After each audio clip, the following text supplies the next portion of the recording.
Labdien, es esmu Vido Strauba, un mēs iepazīsimies ar Latvijas vēsturi, ko var caur dažādiem pieminekļiem, dažādām celtnēm, dažādām skaistām un interesantām vietām iepazīt Galvas Nacionālā parka teritorijā.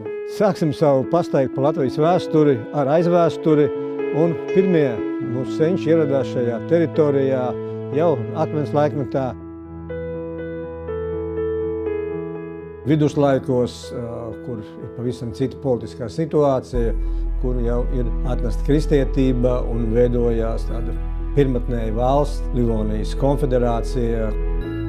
Jaunie laiki daudzējādā ziņā atšķirās no iepriekšējā, jo šeit jau mēs sastopamies ar tādiem ļoti izteiktiem politiskiem veidojumiem valstīm. Spīti varbūt savai nevienmēr pozitīvajai lomai Latvijas vēsturē. Daži mužnieki ir arī sekmējuši tos procesus, kas mūs noved pie nacionālās atmodas.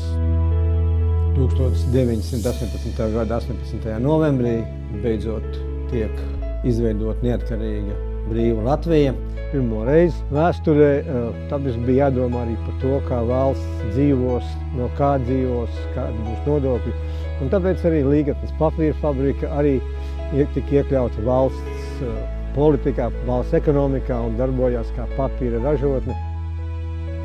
1940. gadā Latvija okupē PSRS. Līgatnē ir arī tāda interesanta lieta kā padomu laika bunkurs, kurš tapa augstā kara augstākajā punktā, kad pilnā sparā gāja bruņošanās un daudzi lieli ģenerāļi un maršali domāja par atomu kara iespējamību. Paldies Dievam, šādas celtnes tomēr nepiedzīvoja savu zvaigžņu stundu.